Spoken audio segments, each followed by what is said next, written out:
मातेचा हा जो गरीब असणाऱ्या कलाकारांचा जो फड आहे, या फडावरती काय 50-60 गावगुंड नराधामांनी ज्या नामर्द अशा अवलादीच्या या ठिकाणी असणाऱ्या त्या गावगुंडांनी अक्षरशः महिला भगिनींच्या वरती बेइज्जत अशा पद्धतीनं त्यांच्यावरती या ठिकाणी खरं तर त्याच्यावरती घाला केला, त्यांची बेइज्जत केली. अक्षरशः त्यांच्या या ठिकाणी असणाऱ्या वेगवेगळ्या अंगावरती त्यांनी हल्ले केले आणि त्यांना या ठिकाणी खऱ्या अर्थानं मानहानी होईल, त्यांना दुःख होईल अशा पद्धतीनं मॅडम त्यांनी त्याचं वर्तन केलेलं आहे. हे पुरोगामी महाराष्ट्राला नो शोभणारी बाब आहे. फुले शाहू आंबेडकरांच्या समतावादी विचारधारेच्या महाराष्ट्रामध्ये अशा पद्धतीनं की ज्या शिवरायांनी माते समान परस्त्रीला माते समान मानणाऱ्या आणि राजाच्या पाटलाचे स्त्रीवर या ठिकाणी खऱ्या अर्थानं हल्ला केल्यानंतर त्याचे हातपाय तोडणाऱ्या महाराष्ट्राची या ठिकाणी ही भूमी आहे. आणि या भूमीमध्ये अशा जर या ठिकाणी कलाकारावरती अशा पद्धतीनं जो भ्याड हल्ला होणं, महाराष्ट्राच्या पुरोगामी विचारधारेला या ठिकाणी कलंक लावणारा आणि मानवतेला काळीमा फासणारा हा जो प्रकार या ठिकाणी घडलेला आहे, अशा नराधमांच्या वरती कठोरातलं कठोर असं शासन व्हावं अशा पद्धतीचं आम्ही सर्व सांगोला शहर तालुक्यातील सर्व कलाकार आणि विविध जाती धर्मातले बहुजन समाजातील सर्व सामाजिक समाज बांधव, आमचे सर्व पत्रकार बांधव यामध्ये या ठिकाणी मोठ्या संख्येने सहभागी झालेले आहेत. आमच्या या ठिकाणी सहानुभूतीपूर्वक असणाऱ्या मागणीचं निवेदन आपण घ्यावं आणि ते पुढे या ठिकाणी द्यावं अशा पद्धतीने आपल्याला विनंती करतो. घोषणा अटक झालीच पाहिजे, कलाकारांच्या वरती भ्याड हल्ला करणाऱ्या नराधमांना अटक झालीच पाहिजे, असे नीच भ्याड कृत्य करणाऱ्या नराधमांना अटक झालीच पाहिजे.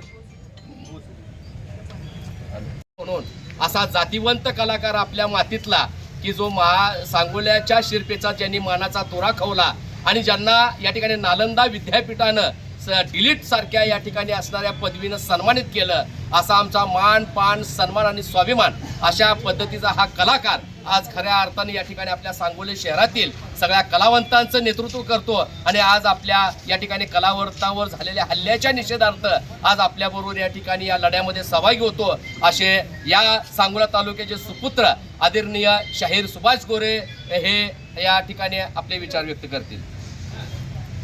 महाराष्ट्रामध्ये आपला महाराष्ट्र म्हणजे सांस्कृतिक लोककला सादर करणारे एक वैभव आहे. कलावंत म्हणजे एक वैभव आहे.